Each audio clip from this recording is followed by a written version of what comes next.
Then let's get officially started. A very warm welcome and good afternoon and good morning, depending where you're dialing in from. Welcome to today's session, Impact for Breakfast session. By way of introduction, for those who don't know me, my name is Deborah Keller, and I lead on the Impact for Breakfast initiative, which is an initiative supported by AtmosClear, the impact investing arm of the Rianta Capital Family Office. So if you're new to an IFB event and you haven't heard of us before, we are a group deeply passionate of fostering informal conversation between like-minded practitioners. Our goal is to facilitate learning, inspire action, and drive more capital towards impactful initiative. IFB began in London in 2008 with a small group of investors and has grown today to a group of 4,000 members around 35 cities around the world, which are our chapters, where we host informal breakfast sessions in the morning, and for the global virtual chapter, we host online session like this one. And all the chapters have the same intention, and that is to bring together a community of practitioners that want to learn from each other, new practices, experiences, and share knowledge so they can do their work better. Today, I'm super excited to be hosting the virtual breakfast session on exploring nature-based investing beyond the IRR. I have also with me today my wonderful colleague, Audrey Syrian, who's the person who started IFB in London in 2008. And Audrey, do you want to say a few words to today's topic that we are having? Sure. Thank you, Debbie. Thanks, everyone. It's great to be here with you all. I'm glad we're able to bring this group together. We've convened around many topics, like a couple hundred times over the years, bringing investors and funders and philanthropists together. And I think of all the topics we cover, this broad area is probably one of the most important, because what we're seeing is that there is interesting levels of investment in philanthropic capital that are being utilized across a wide range of market-based and subsidized models to bring us fundamentally back to what works in natural systems. So this mission investing community is pretty well placed for this. And so excited to hear how our conversation will be guided. Kayvon will, I think, frame this discussion, starting hopefully with some color about his own work in the field, working for years at a time with communities in a number of different countries, where the stories live and link to the solutions. Sid will share her own journey with us, elaborating on her unique work and opportunity as the Jaguar Legacy Fund and the places that it operates, which ultimately will be looking for additional committed investors who understand and believe in the strategy and vision. And then we'll have Michele and maybe Eve join us from AxessImpact to tell us more about what they've built from Switzerland, and why, as their MIS tool has been built out to drive wider institutional financing and scale, why this is going to be important and relevant once enough projects reach the levels where their financiers require systematic reporting. So this is all about informal exchange. If you know someone who should be here and who isn't, come back to us, let us know. We're here to make the intros and the links. It's all about informality. So yeah, thanks so much. Good to be here. Over to you, Kayvon. Just before we hand over to Kayvon, just one final 2 words before we start. I just want to let you know that this session is being recorded. And then we will be sharing the recording with you in a follow-up note. You're welcome to share it with your network, as Audrey mentioned. And after the presentation, we will dive into a discussion round. If you can't speak because you're traveling or your microphone is not working, you're welcome to post your questions also in the chat field, and we'll make sure to pick those. We'll mention those questions to our speakers. So please feel free to use them. And now that's it from me. Over to you, Kevin. Thank you. Good morning, everybody. My name is Kevin Azadi. I've been working in conservation, climate change, climate finance for over 15 years, usually in developing country contexts, for 3 to 4 years at a time. I started in the Solomon Islands, then went to Bhutan, then Samoa, and most recently 4 years in Zambia. Sid is from the Jaguar Legacy Fund, as mentioned, and she wears many hats, and she'll do a much better job introducing herself than I will. So when you present, please introduce yourself. Michele, same. AxessImpact, they've got a remarkable habitat platform that will answer some of the topics that you have brought up. You brought up surety of investment, measurement of impact. This all speaks to what they have created. Balancing urgency with scale.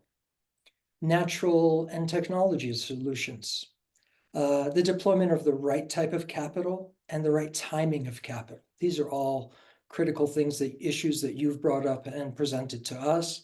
We will address them throughout our presentations.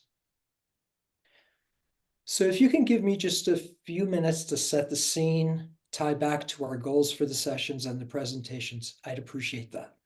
I'm just your humble facilitator. I'll try to bring out some other points, but really that's up to you guys. Get whatever you want out of this. So I'm going to talk about 3 things. 1 is unintentional trade-offs. 2 is moving at the speed of trust. And 3 is the need for reliable, sizable, patient, and flexible capital that's often beyond the internal rate of return.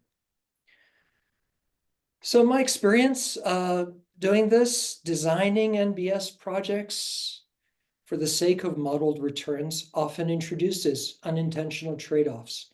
And those trade-offs disproportionately impact those people on the ground and the environments that we're trying to protect there. This is who we're trying to serve, the communities and the environment. So let me give you an example. I was working with a large multinational corporation in 2021. They had a very large appetite for carbon credits, impressive, in fact. But they also had very rigorous requirements. They had 3 certification protocols for every project. They had rigorous due diligence process. All of it took a lot of time and cost a lot of money. But on top of that, what they had was a $10 ceiling for price of credit. Now, 2021 credits were going at higher than that price, but really important that we understood this as a real limitation. It introduced an unintentional trade-off for us. We knew that our development costs were higher on the project than just that $10. And we wanted to give 50% of the revenue back to the communities. Now, he wanted high integrity credits. We understood exactly why he was doing what he was doing. But he was doing it at scale, and he was doing it on a spreadsheet. And what he did unintentionally is put downward pressure on the people that have absolute no power in this process, the communities.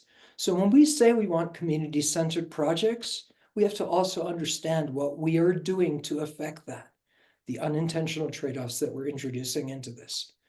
So ultimately, he was undermining what he was actually trying to do in the first place with all those rigorous requirements. So 2, moving at the speed of trust. Trusting each other, counting on each other, relying on each other. These are all fundamentals to our collective success. In Zambia, it meant sitting around a fire with tribal elders because it happens there. In Samoa, it was working shoulder to shoulder, planting taro in farmer fields because it also happens there. In developing country contexts, it's versions of the same. It happens there. Now, in Bhutan, it's a little bit distinct. We were working on a watershed mapping exercise with communities. They were leading the whole process. This is the point. And right at about 10:30 in the morning, everybody stood up and they started rubbing their stomachs, and I'm wondering what's going on. And they're saying things in Zonka to each other, and I don't understand exactly what's happening. And then they're starting to look downhill. It wasn't a hill, it was a mountain. We were at about 12,000 feet. And they're looking downhill, And coming up the hill were these two guys with trays in their hands with cups and biscuits and thermoses. It was time for yak butter tea. This is exactly what we did every morning and every afternoon. Why? Because it happens there. That's where we create trust. In any place and any opportunity that we have to speak the same language, we have to take that opportunity because it happens there. This is where you build trust. This is because we understand that it doesn't always go right because human needs change, environmental needs change, and we have to build on something. And building on that foundation of trust is critically important.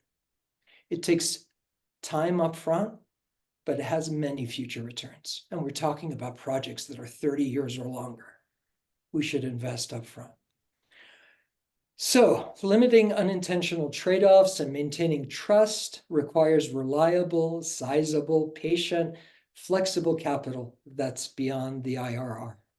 Sid will talk about this. Michele will talk about this also. So last story. In the Solomon Islands, it's a remarkable place. Beauty, complexity. It's 922 little islands, some of them bigger than others, floating out there somewhere. 98 distinct language groups, customary land tenure, 700,000 people. Imagine 98 language groups for 700,000 people, because language went as far as the dugout canoe went, okay? So on your island, your language group are your one talks, one talk, okay? It's beautiful. You'll never go hungry. You'll never go without shelter. You can always rely on each other. You always have a place among your one talks. So the farther you are from your island, from your language group, the more latitude you give this beauty, this generous beauty, to your one talks. So now it's 2009, it's December, I'm in Copenhagen at the climate COP at the airport in Denmark. I'd run into a Solomon Islander. He was clearly a Solomon Islander. I could even tell you what island he was from, almost. Okay? And we start talking, and I start speaking Melanesian Pidgin with him. And he says, you one talk blow me. You are my one talk. Your one talk blow me, belong to me. That's all it took. So we spent 2 weeks sitting together, eating together, drinking together. I put appropriate clothing on this tropical Solomon Islander. He was not ready for snow, okay? But he kept me in good spirits, in laughter among the chaos of these COPs. We are still friends. We still rely on each other. So, one talks blow me. We need to pan out and align our objectives. This is bigger than us, and we need to go beyond ourselves. Sid will talk about the Jaguar Legacy Fund. She will talk about her portfolio of projects. Michele will talk about surety of investment and the habitat platform that they've created at Axis. Please put any of your questions in the box there, and we will get to them either here, or we can certainly follow up with you. Thank you very much. Thank you very much, Kevin, for this very inspiring introduction. Over to you, Sid.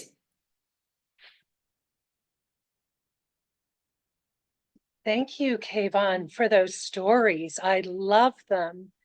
And I have to say, stories are actually very important when you're looking at investing in nature-based solutions and resolving some of the challenges of protecting what remains of biodiversity and nature, and also in restoration.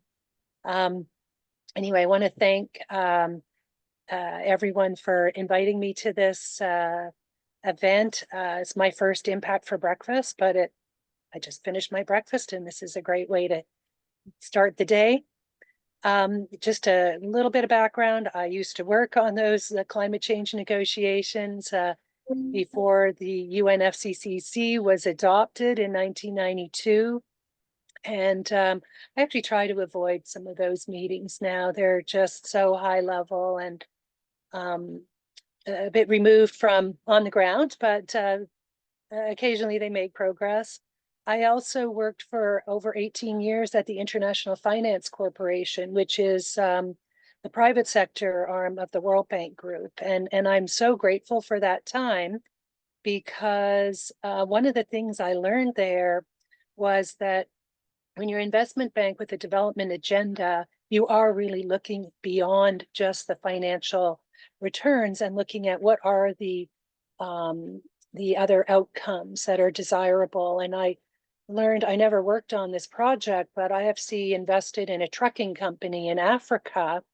And to add value, they introduced a whole lot of training and education and tools to help minimize the spread of HIV among truckers. And I just thought it was fascinating. And that actually improved the economics of the investment.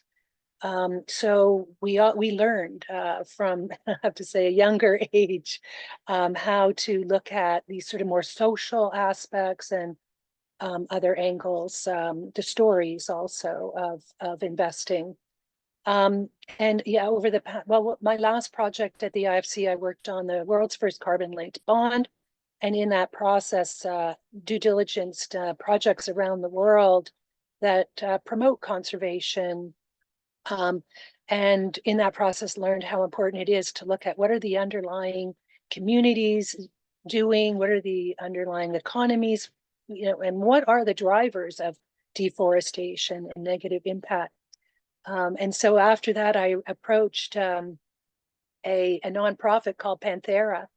They work on big cats, tigers, lions, cheetahs, etc. And I was concerned about how few tigers are left in the wild. And I said, why don't we look at developing a financial product that could, channel some capital towards conservation of tigers? And they were like, this is a great idea, but you need to focus on jaguars. And I was like, jaguars? Okay, they're in a better time zone for me. And perhaps that is helpful. It's easier, but I did learn that all jaguars are related to each other, whether they're in Mexico or Argentina. And what became clear is that that is really important as a symbol for intact ecosystems and for connectivity of ecosystems. And here I'm just showing a little bit of a part of the Jaguar Corridor. Here we are in Mexico, and this is the Yucatan Peninsula, and I'll talk briefly about a project we're looking at there, and then I'll move over to Brazil and talk a bit about, the deforestation there. But a couple of things. So community, as Kayvon mentioned, is super important. In Mexico, we've been looking at a potential investment. It's right around here. And what's been going on there is that communities moved from over here around Oaxaca in Mexico into the Selva Maya, the forested areas of here. It was a government resettlement program many years ago. And they have taken their traditional practices over to this region. And what is going on is that they are bringing cattle into an area that is highly sensitive. And this area is so sensitive that if you remove the trees, the water that is contained in what are, small ponds that are sitting in limestone, that starts to disappear. And so the introduction of cattle, which is actually a form of insurance for these indigenous communities, they're Mayan Ejido communities. So they are actually, by introducing cattle, degrading the environment. They're cutting down trees and they're losing the water resources that they need. And that's affecting wildlife, which is moving further to the south and the east. We are looking at an opportunity there to not only help protect the forest that's remaining, but also to introduce to these communities alternative sources of income in agroforestry. And there is, in particular, honey production. There is actually already a robust honey production system in the region, and there are even local brands that are marketed internationally. So, but that project, in order to be effective, that investment will need to, there will be training in the community, and there will have to be incentives introduced to motivate the community members. We're in just Mexico for a moment, Sebastian. Yeah, so but it will be really important. It is important already in this process to engage the community. And the entity that brought this project to us has been in the community for over 12 years. So they know the community very well. They know other organizations there. They have relationships with government and so on. So in the due diligence process, we'll be looking at how effective can the alternative solutions be to avoid further deforestation and to adjust the sort of local economy and income profile in this community. And then very briefly, I'll also talk about another ecosystem, if you will, or landscape. So here we were in the Yucatan. I'm going to just zoom out quickly. Unfortunately, with this map, this was prepared for us by Panthera. The core areas of jaguar populations disappears when I zoom out. But here we have, of course, the, Panama going into Colombia here. And this is now getting into the Amazon. And one thing that's really interesting to note about these, this map is that these corridors are becoming highly degraded. If you can see here I am up in Colombia, of course, where we're also looking at opportunities. But you can see these corridors are starting to come apart. And a lot of this is from agricultural development. So the reason we look, at this map is really, what are we trying to accomplish here? And what we're trying to do is maintain this connectivity of this species that is sort of representative of relatively intact and healthy ecosystems. We are also looking in Brazil, is in what's called the Cerrado. That's a savanna landscape, and it's over here. It comprises a good chunk of Brazil, about 30%. And it's, south and east of the Amazon. This would be the Amazon over here. This is far west of Brazil. And we're looking in this corridor called the Araguaia River. The Araguaia River flows, this is where the Amazon flows to the Atlantic. This is where the Araguaia River flows down south and down through this, what looks like an ant body. Or a peanut, let's say, that's probably better. And so east of this, there's been a lot of deforestation, mostly for cattle and soy production. And so the question is, how can we try and restore some of these corridors, which are, again, degrading? And the importance is, of course, is keeping connectivity of these species, the jaguars, down into here. This is the Atlantic forest region where they can connect to other parts of Brazil and further south into Paraguay and Argentina. So what we're doing here is we have been, we've got some partners in Brazil that are working with cattle ranching associations, and we've been studying what are the incentives needed by the cattle ranchers in order to restore the land on their farms. And so we're starting with a pilot, which will ask, so these are cattle ranches that are about 2,000 to 5,000 hectares. So they're very large relative to, some of like coffee farms in Colombia that are 2 to 4 hectares. And we're designing a program to provide a loan to a financial intermediary that will on-lend to farmers that participate in a technical support program that will introduce regenerative pasture to 50 hectares of each of their farms, and also agroforestry systems to another 50 hectares. And so we're saying, if you want this training and support and subsidized financing for a regenerative pasture, which they all want, then you also must introduce some tree crops into your farm. And they're interested in that as well. They see the writing on the wall in terms of the markets for beef, and they're interested to diversify their income. And we're looking at similar projects that will aggregate farmers through platforms, including in Colombia, where the farms are smaller, they're cattle ranches, and also in the coffee supply chain, where the farms are very, very small. And we see is really important in all of this process, the tools for aggregating these smaller interventions and activities that farms can do. As I mentioned, the Jaguar Corridor has lost about 50% of its coverage or range. And so it is really important to restore ecosystem connectivity and function, and not only just, protect. I think I'll pass it over to Michele now.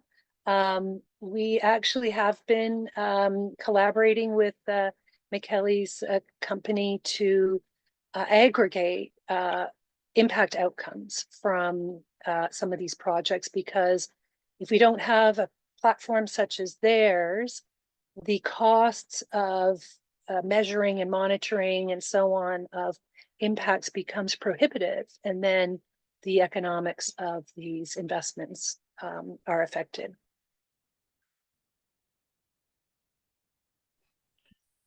Thank you very much, Sida. Well, first of all, thank you very much for having me here. My name is Michele Patierno. I am one of the co-founders of AxessImpact. I come from a background in traditional finance, if we can say so. I used to work in subordinated debt of financials, so refinancing structure for the financial sector. And I had the pleasure of transitioning my career towards what we define today more as a regenerative economy or an impact-based economy. Through this path, I had the pleasure of co-founding a couple of companies, which helped me to increasing my understanding of what are we defining as wicked problems for project developers. I had the pleasure of working with remote sensing analysis for agricultural application, as well as agroforestry in desertic lands, indigenous-led projects. So having a view of understanding of what is a project developer dealing with on a daily basis, and trying to connect that to a more top-down approach of a potential investors that is evaluating a project and deciding on how to support it, and finding few flows into this process, which brought today at what AxessImpact is currently developing and is putting available for project developers, which is an operating system. Now, at AxessImpact, we are a green fintech based in Switzerland, and we were born already as a collective action of different governance. And we wanted to tackle the problem of trust on the impact economy. So how can we build trust on impact? How can we build trust in project? And especially doing so in order to be able to connect and enable investments at as early as possible for project developers. So one of the first aspects that we started identifying was exactly for project developers to being able to unlock fundings and support their interventions, starting from the planification phase of projects, and then going through the whole life cycle of the project, from the planification to the setup of the operation, and ultimately getting to the generation of what we call as impact units. In our taxonomy, impact units are measured output and monitored outcome. So technically they are a delta against the baseline. And these impact units could be identified as, let's say, traditional ton of CO2, potentially certified under the carbon scheme, whether it is voluntarily regulated. But impact is not only carbon. We are starting to see now impact as biodiversity certification, but potentially also as all the more social impact in terms of, for example, SDGs. Now, what we identified as one of the core aspects was that rather than trying to bring an investor to a project, we want to try to bring the project to an investor. And in doing so, we started by having an application of transparency and traceability. So enable a project to build the transparency on all the interventions, but starting from the planification and being able to have an auditable system that is giving the investor the capacity of following the interventions on the ground, auditing the proofs of this intervention, and potentially deploy different kind of financing vehicles according to where are we standing into the life cycle of a project. So by this approach, we developed Habitat. Habitat is an operating system which has, first of all, a project-based approach. So the operating system is enabling each project developer or each developer of interventions to actually build his own platform. And when I mention build his own platform, I mean being able to structure all the planifications into tasks, defining what are the milestones of the project, but especially making those tasks as active, which means that we opened this operating system and we developed it on a ledger technology, so on a permission blockchain. And when I'm talking blockchain, I'm not talking crypto, I'm really talking blockchain as a technology. And the feature we needed for the adoption of this technology were mainly two. Was one, the transparency and immutability of data. And the second one was being able to distribute responsibility to different actors. And then we enable a project developer to do this process. So to build the transparency on all his interventions and distribute the responsibility for validation of all these tasks to the team which is collaborating with. If we take the example of SEED, already we have under her umbrella multiple projects.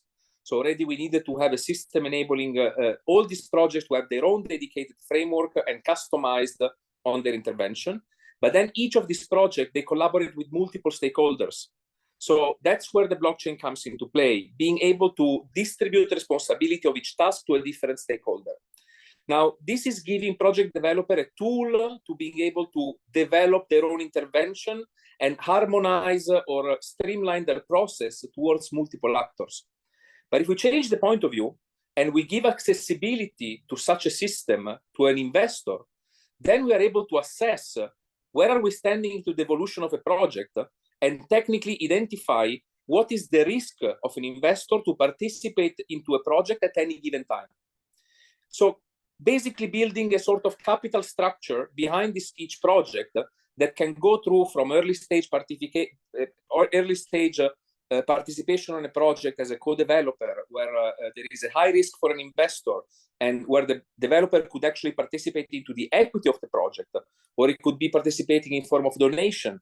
And then the more the project advances, the more we are de-risking the project vis-a-vis of an investor. So we can move on from equity to debt, from debt to convertible, up to potentially offtake agreements or exchange of those impact units. And always keeping the mind open to being able to identify those units, whether they are carbon, SDGs, and afterwards asking ourselves, okay, are we stacking up these units and are being claimed by one investor, or are we letting them be claimed by different pools of investors? We could have a donor which is financing a school over a specific project of reforestation, and that school could generate impact units in terms of livelihood, education, which are claimed by the donor who financed that specific intervention. And by having this transparency, we are able to connect different actors and build specific financing vehicles which are customized to the need of the project. But on one side, we enable the investor to participate into the life cycle on the project. And on the other side, we enable the project to connect to fundings which are allowing him to go through the whole different phases and not necessarily selling out the total amount of impact in the first place, but de-risking the project and optimizing his financing process through different stages of investment. And all of that, as we are distributing these responsibilities and tasks on the ground, is also allowing us to trace how the money is allocated on the project, and consequently, which impact is generated and goes back to the investor. And by doing so, we're able also to assess for each of the tasks that we are fulfilling, what is the weight of the task in terms of in relation to the overall protocol. So let's assuming we have a ranger on the ground that needs to source us a picture from a monitoring process. That picture has a specific weight inside the protocol. So that picture is entitled to a specific revenue share of the monetization of the process that is helping to achieve, which means that we are also able to engage with indigenous communities and local people, not only to make them active party into the generation of a project, but also into the revenue sharing of the monetization of it.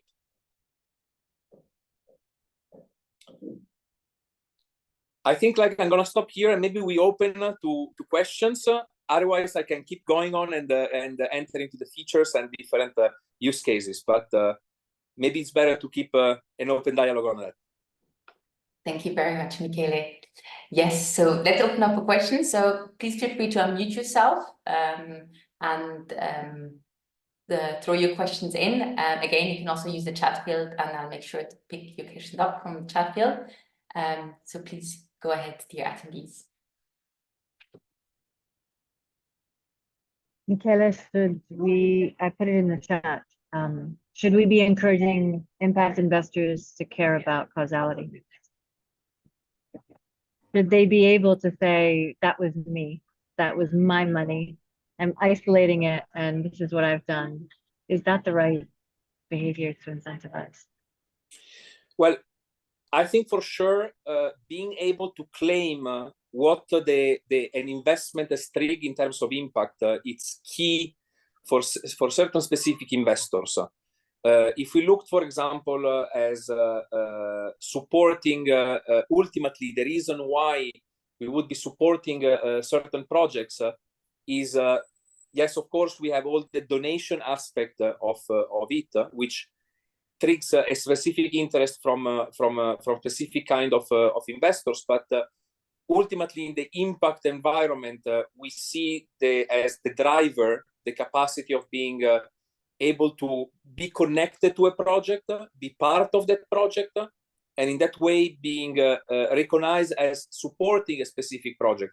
Now, one interesting thing is, of course, a risk-return aspect, a risk-return impact aspect of this process, in which sense, for example, the program developed from seed, it would be allowing, on one side, an investor that he wants to participate not necessarily on a single project picking process, but more on a program aspect, but at the same time being sure that the money is going to the specific projects and is traceable, and at the same time is de-risking the investment by being able to participate in a sort of club deal, which is aligned with his point of view or his guidelines in terms of specific impact investments. I get the importance of the traceability, for sure. I just don't know that as soon as you have more than one player on the cap table and they're equity investors or a mix, I think you lose the thread I don't know that it matters. I don't know that that should be part of the, unless you're a GP. I don't know, Sid, if you have a perspective on that from a GP perspective. So I think that I absolutely see what you're saying. In my sense is if you put up ahead the need for investment of a project, we need to convince an investor to fund the project. So that should be probably a ultimate scope, and we need to achieve that by building his trust.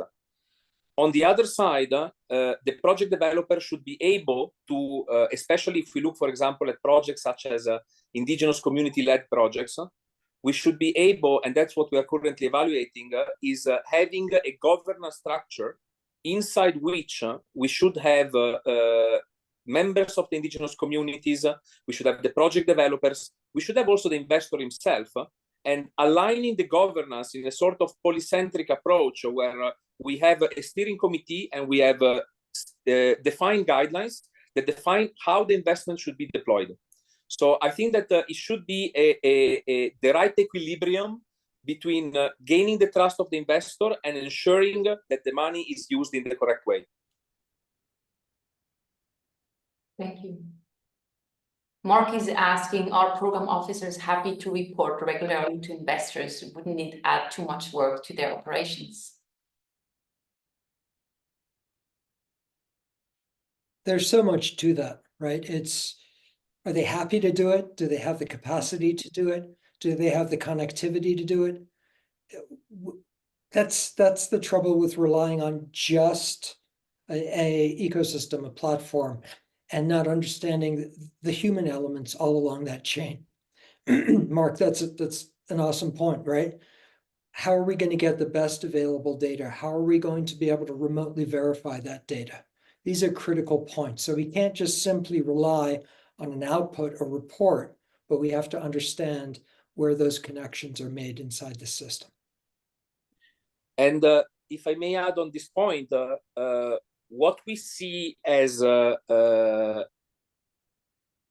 this process here is that a lot of this reporting is actually, they are the result of actions that are already computed by project developers on the ground. So the way we are tackling this issue is by developing a system that is not a reporting system, but is mainly a project management system for the project developer, which really takes a hold of the system and develops by himself. When we develop the habitat is not an AxessImpact solution. Each habitat is owned by the project developers, which they are customizing it according to their needs, and they are developing and managing the project through this system. Now, by having the information that they are already using, then we can move on to reporting and decide which kind of data we need for reporting or gaining the trust from investor. But everything starts from being a usable and user-friendly solution that the project developer can customize on his need. And then AxessImpact brings in, let's say, the highway, which are the connection between these habitats, making them become an ecosystem. So in that sense, we work as architect or designer in supporting the project developer, developing their own solution. And I think that's the only way whether the project developer can adopt this solution as his own for his internal usage, and then benefiting from all the connectivity and interconnection that can be done. So it really works as a universal adapter, being able to connect the different expertise and entities, and automatically having the capacity of reporting. I think also, if I may just add one point, it's also about managing expectations of investors. I mean, investing into nature-based solutions, investors need to be aware. I mean, as Kevin said, you need to build trust. These are projects that take longer, they're 30, 40 years. And I know humankind always likes to find a quick and easy solution. And surely, I mean, AxessImpact has a great platform and it's helping a lot. But I think investors need to be very much aware that this is not, it's not a quick thing. You just can't bring in your money and then everything will go well and easily and you can replicate it, because that's not how it is. It's every investment is very unique. There are always different factors that come in. And I think if we can manage also their expectation, they will also be patient and know what to expect out of it. But I think that's a very important bit when bringing investors into these projects. And I think one important aspect is that, at least what we see from the market, a lot of investors, they are auditing projects through accessing their own data room, analyzing the whole PowerPoints of the project, documentation, PDFs, etc., etc. But a lot of these investors, except from taking a very long time into running their due diligence, they're also asking for specific milestones without which they're not looking at project or they're not closing the deal. And these milestones for project developer are usually very expensive. I'm thinking about a feasibility study for a big project of avoided deforestation, where the project developer needs to run inventories of trees, allometric formula to assess the carbon stock, measuring the growth of the trees, the deforestation rates. All these kind of analyses are very expensive.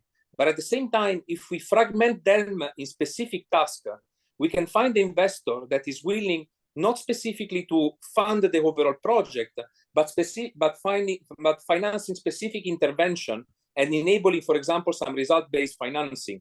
So rather than investing, let's say, 200,000 on a project, I'm actually tranching my investment in 10,000 funding rounds, and each of these funding rounds is freed each time we have the proof that the action has been fulfilled. So it's kind of like being able to enable the investor not only to access the project, but to participate in every step of his development, but keeping the trust and the transparency on all these actions. Maybe I'll just make a couple of points regarding reporting, which is actually very onerous, often for the people on the ground. I remember speaking a few years ago with the CEO of something called Farm Radio International, which is an NGO that hosted radio programs for farmers in Africa. And what they did was, they provided advice and training, and it helped farmers to improve practices and whatever. But he said, you need to keep your indicators or your outcome measurements, your KPIs, down to just a few. And so this is something that we're focused on, is trying to minimize what we need to report on, because it is time consuming. But we are going to have several indicators or outcomes, including carbon. Some of our projects will generate carbon credits. For others where there's forest protection, we might just have an inventory of, land area and carbon. But we're also going to be monitoring biodiversity. And usually it'll be indicator species, like could be jaguars, it might be pumas, but other keystone species perhaps, which are important for ecosystem function. For example, in some places, turtles are really important. They help digest all kinds of litter and so on. Then we're also going to be monitoring gender and jobs. We want to, in Latin America, it's important to have job creation.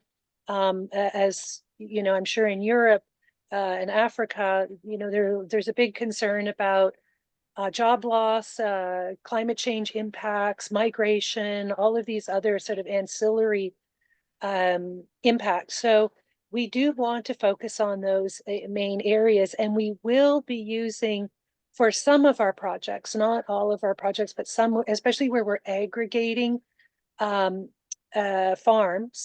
we will be putting the methodologies for monitoring into this platform of AxessImpact, because it will help to automate in for some of these variables. The other thing I wanted to say was that regarding this question that Audrey had about investors, making claims related to their investments, we are not necessarily expecting the AxessImpact platform to raise funds for the fund that I'm working on. We might expect that when investors see the outcomes that are occurring because of the investments, they might be interested to scale. There are millions of farms in Brazil, for example. And so, we can only tackle hundreds, if you will, at least of these larger size farms. Maybe if we went into the Amazon, we could, go after thousands of farms. But the point is that the potential investments that we have, they're structured. This one in Brazil is about 15 million. That includes a loan program plus technical support for 100 farms. So if there are investors that are interested in this project after seeing it in the platform, certainly this particular project in Brazil could be eventually scaled up to be a bond in principle. Like it's a scalable model. And this could also be the case for investing in, say, the coffee supply chain in Colombia as well, where the farms are very small. We would be able to use that platform to alert investors to, here's a project, this is operating, it's successful, these coffee farmers are doing X, Y, Z. for to reduce emissions, to improve habitat, and so on.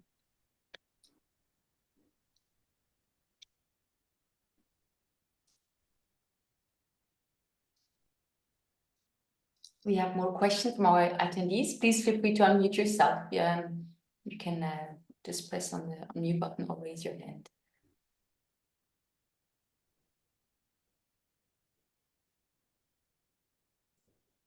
I know we have a number of investors in the room who are either interested in or looking at nature-based solutions. It'd be great to hear of any examples or any geographies that are of interest.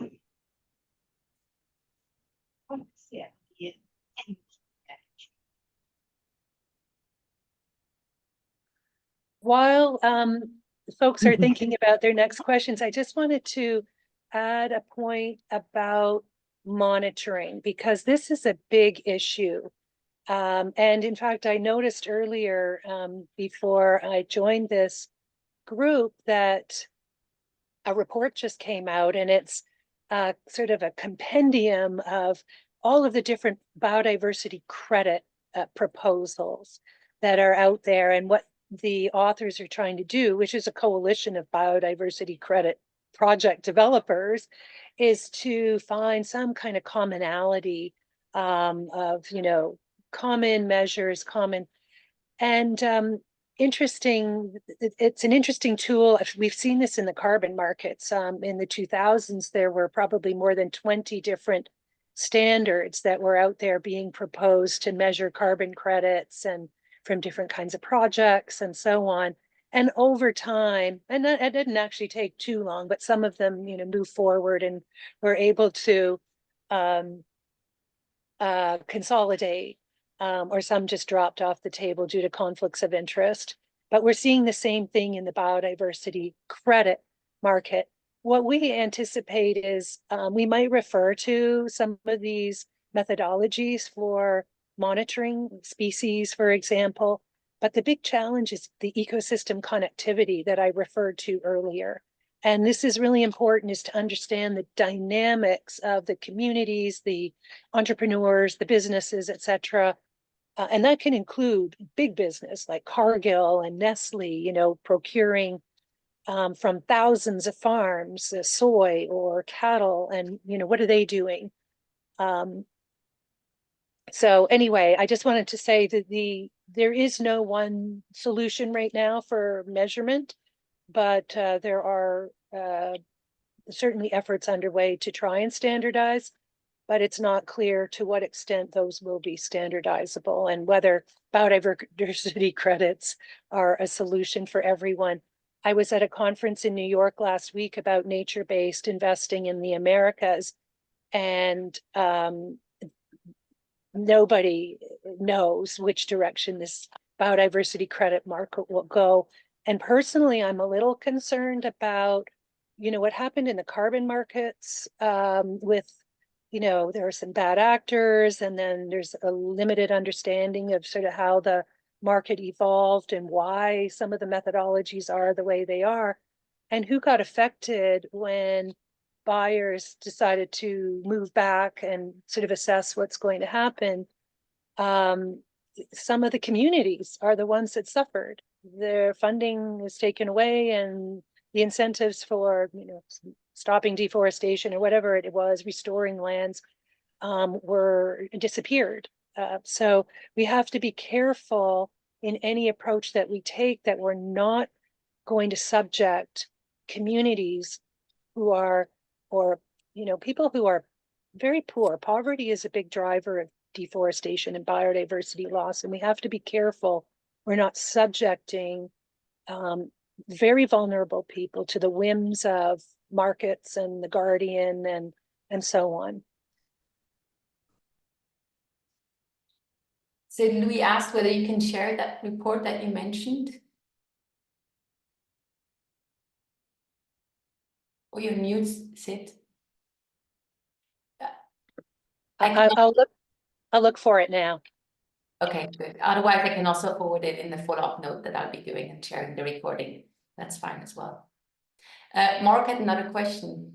He asked if you could give us an example of the structure of a vehicle that investors could invest in, legal form, jurisdiction, possible return, and etc.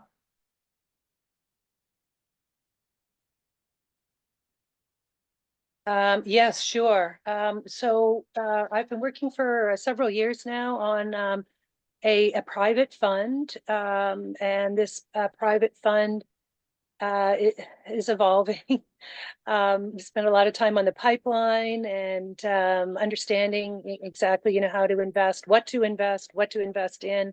So we have a range of different potential investments, including in ecotourism. I've mentioned cattle ranches, some in indigenous communities, and so on.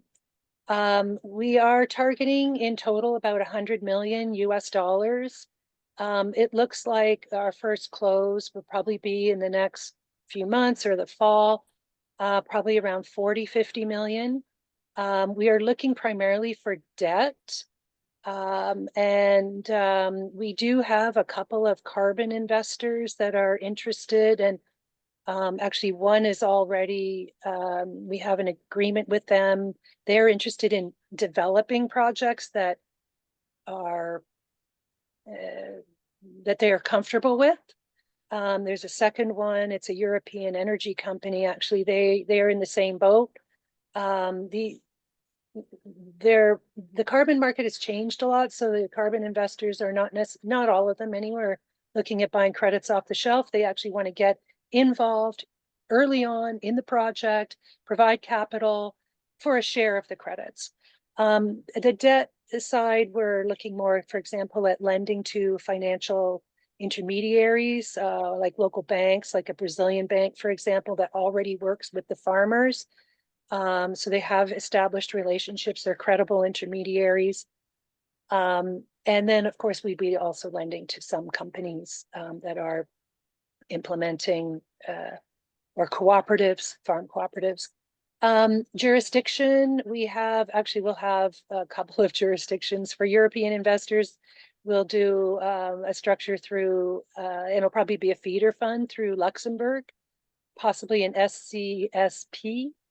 But that's not final. And then in for the Americas, we'll have a feeder coming out of Ontario, Canada.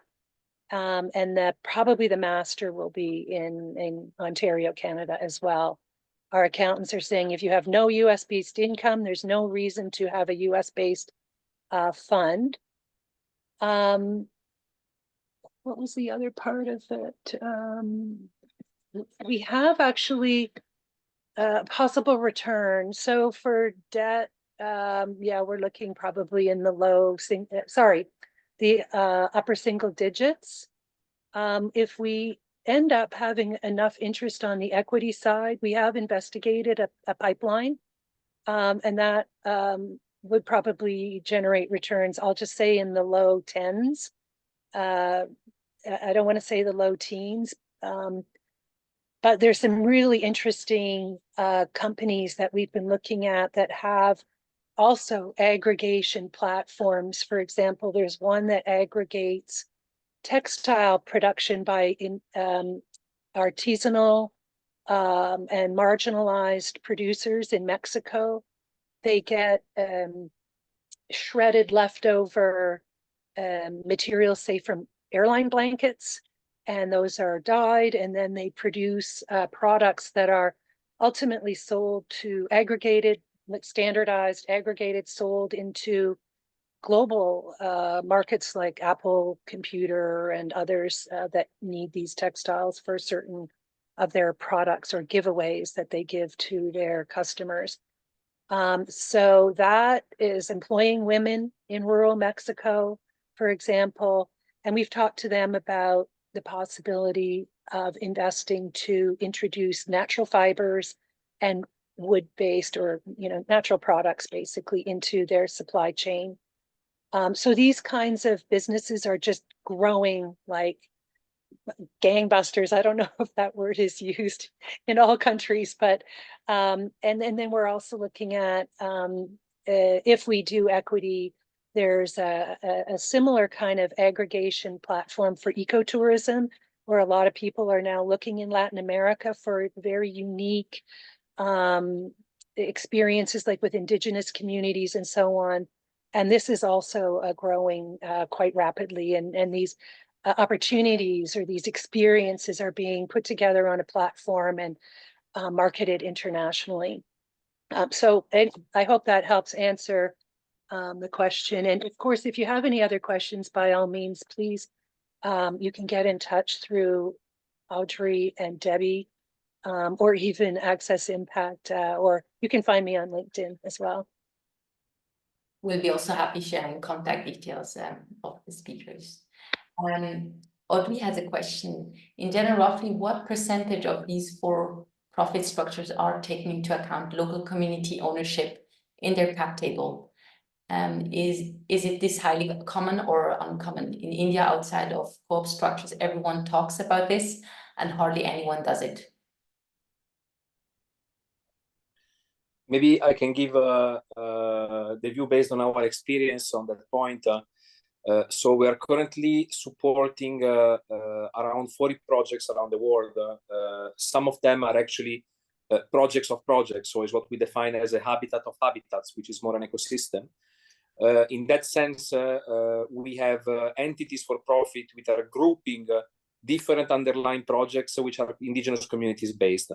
Now, what we saw from the market is that if we don't embed indigenous wisdom and indigenous communities into the governance of the project, ultimately, especially for nature-based solution projects, we cannot enable the project to reach the ground.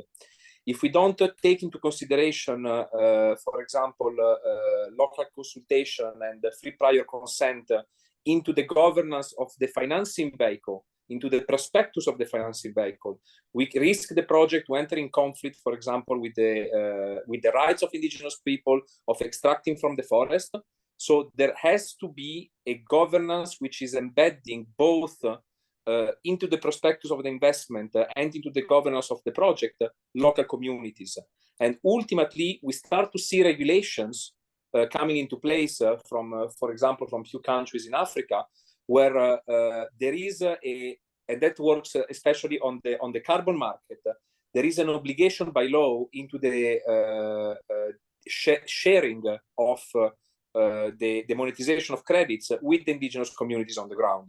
So what we see is that it's not yet an obligation. A lot of nature-based solution projects are on indigenous communities reserves. And despite the fact that they might not be entitled or not into the ownership of the lands, they are the custodian of these areas. And they are the one that knows how to cultivate these areas and how to preserve them.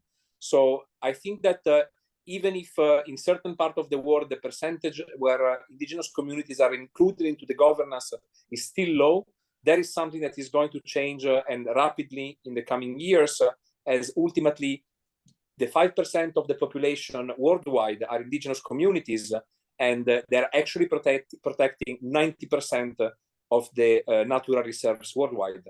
So either we take into account their knowledge, and we're open to have a change in mindset, both on the investor side. This is something that we start seeing, is just something that mentioned Sid, ecotourism, visiting indigenous communities, getting back into connecting to nature, going back to our, let's say, our ancestral knowledge into how we can relate to nature and what is the impact of nature on our behavior and on ourselves. That is a very important aspect that we might have forgot through time, but we are going to be forced to take into account once back. And I think that's exactly the interesting part of this process is connecting back to nature and listen to who actually has still this knowledge and can transfer this knowledge back to us. I'll just add quickly, I'm sure Kayvon has a few thoughts about this as well. The potential investment I mentioned in Mexico, the developer of this project on the carbon side, because there is another side, the agroforestry, But on the carbon side, they are requiring at least 60% of revenues or income for the project go to the community.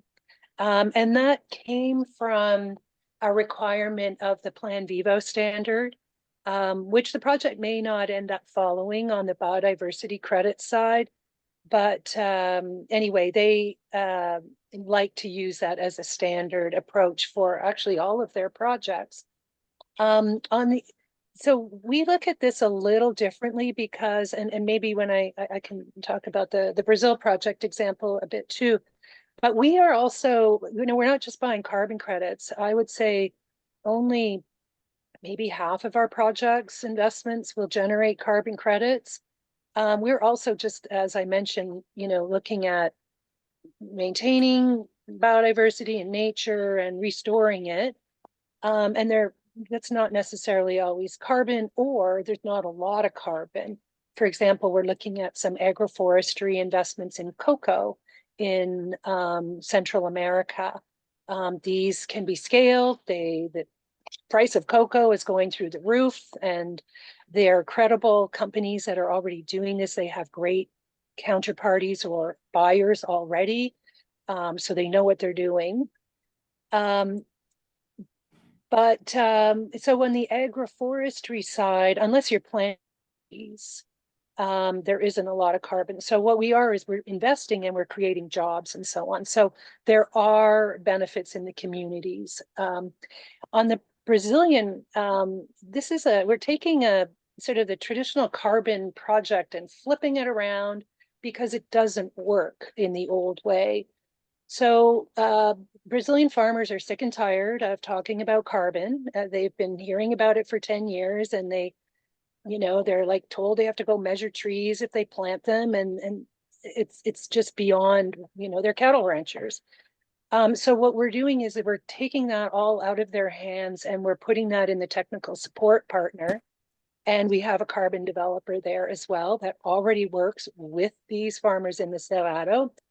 And we'll be basically, through the loan program, taking title to carbon credits that are generated from a regenerative pasture that we are subsidizing the introduction of, and also from the agroforestry. And the farmers give up the rights for the carbon, but they get these low-cost loans. They get the low-cost technical support, which is what they really want and need. And they've been asking for forever. There have been programs with money, but no technical support. They can't use them. There have been technical support, but no money. So in this respect, the farmers will receive things that they want, the technical support and the loans subsidized by carbon credit sales. They'll also get new products that they can market to, and we'll actually be helping through the investment with them identifying which products they want to plant and, ensuring that these are robust markets, if you will, with demand and good pricing. So I hope that helps answer a bit. It's not just about sharing carbon credit pricing or revenues, but there are all these other benefits we're looking at. Even in the Brazil project, there are these communities, they're called assentamentos, and they settle on some of these farms, and they've been there for decades. So one of the things we want to do is employ the communities that are kind of squatting, but they've been allowed, and especially the women, and bring them into these ecosystem services markets and into the new opportunities in agroforestry.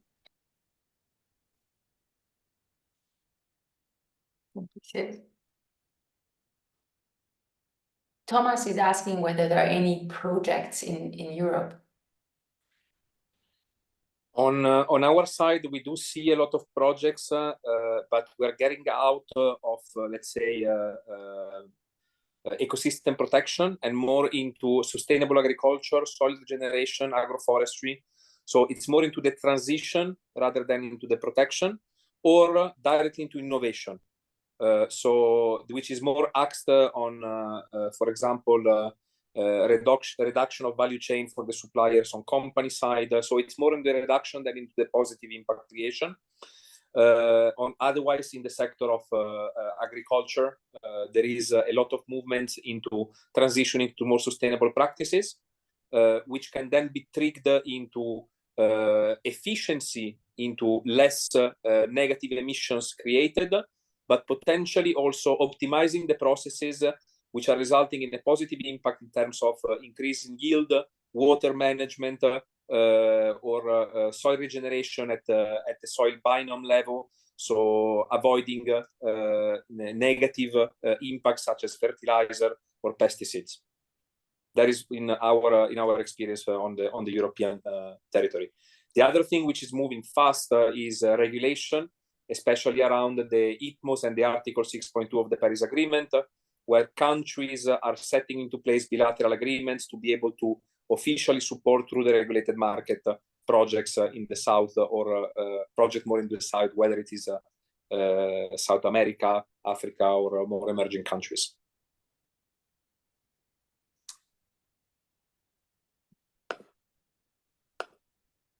Thank you, Michele. Jalis has a question. I don't know if you're still in the room. You said you have to leave, but she has a follow-up question to Audrey's question, asking particularly on carbon project, roughly what percentage of the return will be allocated to IPLC? And will this vary depending on the project type?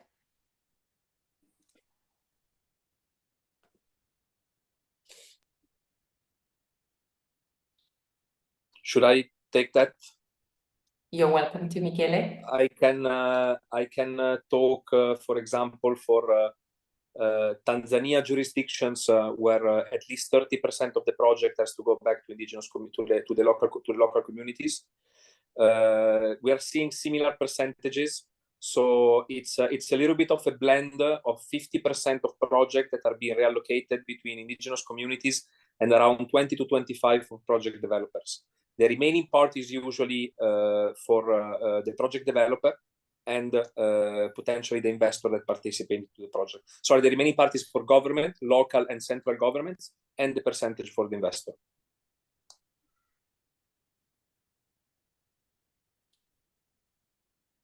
Thank you very much. If we do not have any additional questions, I would like to ask the speakers if you have any final comments to share with the group.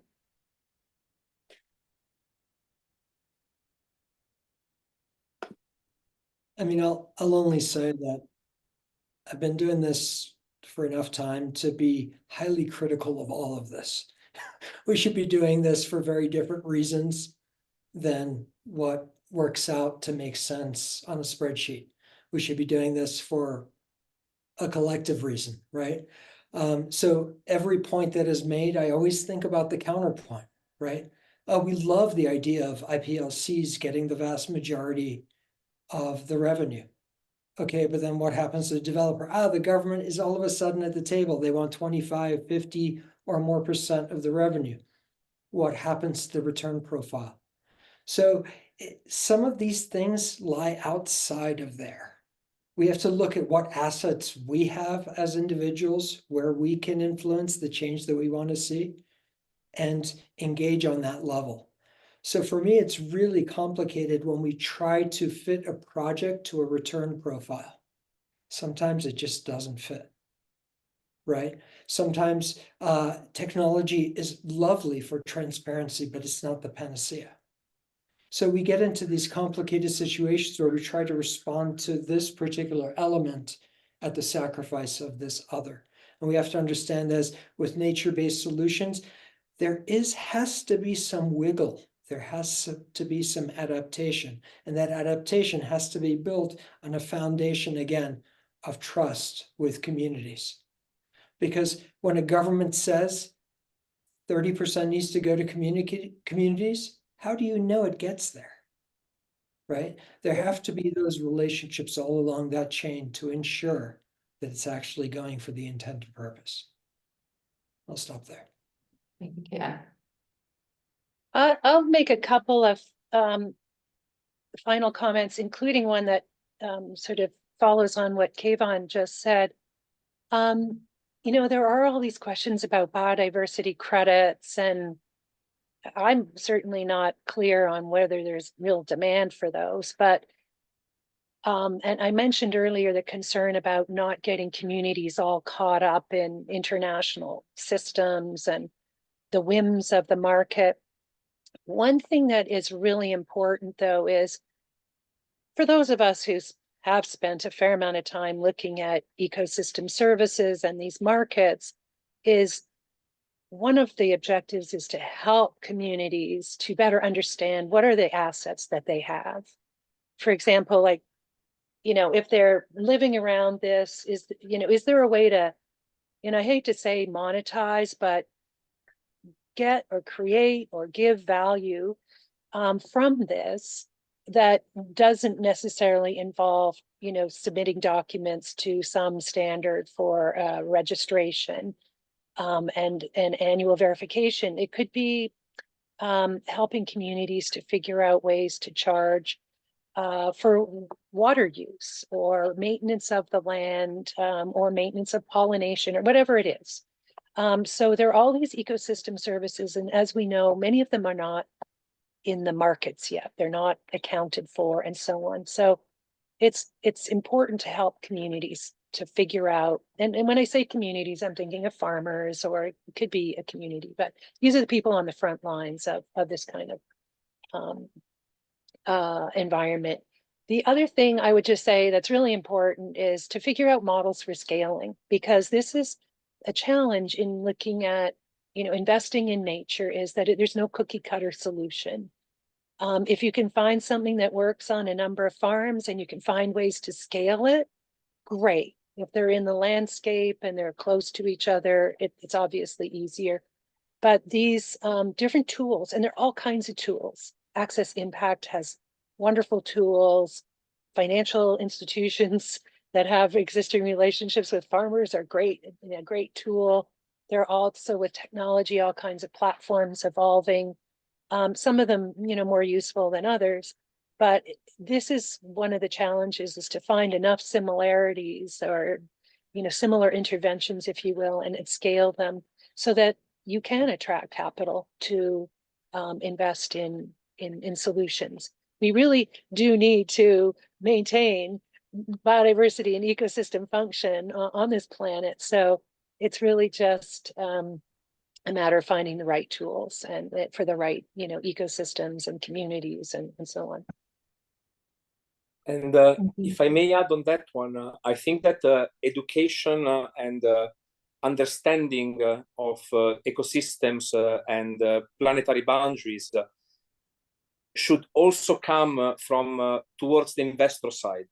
There is a need for, let's say, stop thinking in a simple risk-return process and start thinking into a risk-return impact process, because there is as if a variable missing into the valuation of investments. And in that sense, indigenous communities, they know the value of the ecosystem they're living in, they've been protected, but the investor is not realizing, let's say, the negative impact that a specific investment can have. I like to make an example is why are we buying a table which is made of wood, and that table is costing more than the tree from which the wood is coming from?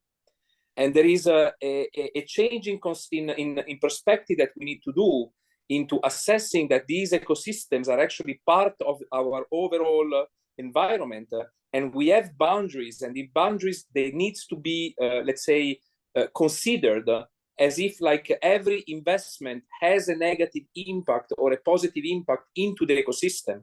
And we need to start thinking more as a collective intelligence, as humans living on a planet that doesn't necessarily need the human, but we need to coexist into that. So we need to become sustainable for this ecosystem.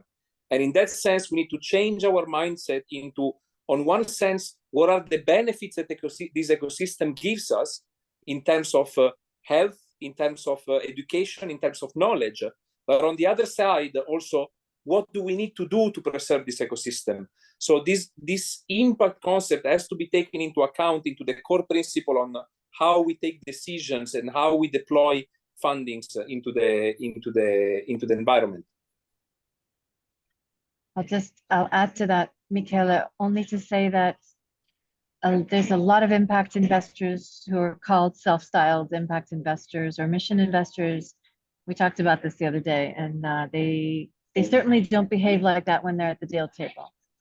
And so I do wonder about, all the efforts that we're making to give this language of risk mitigation, IRRs.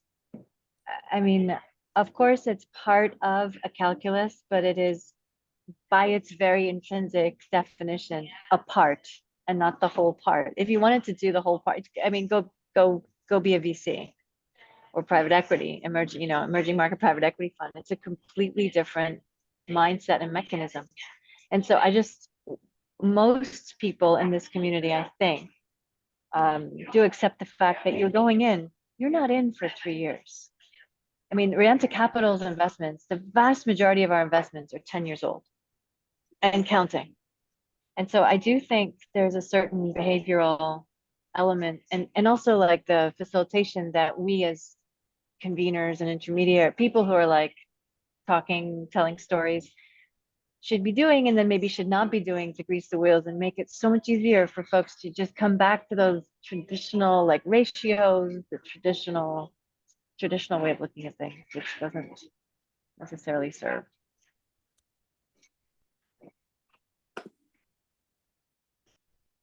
Thank you very much for this. Off my soapbox now.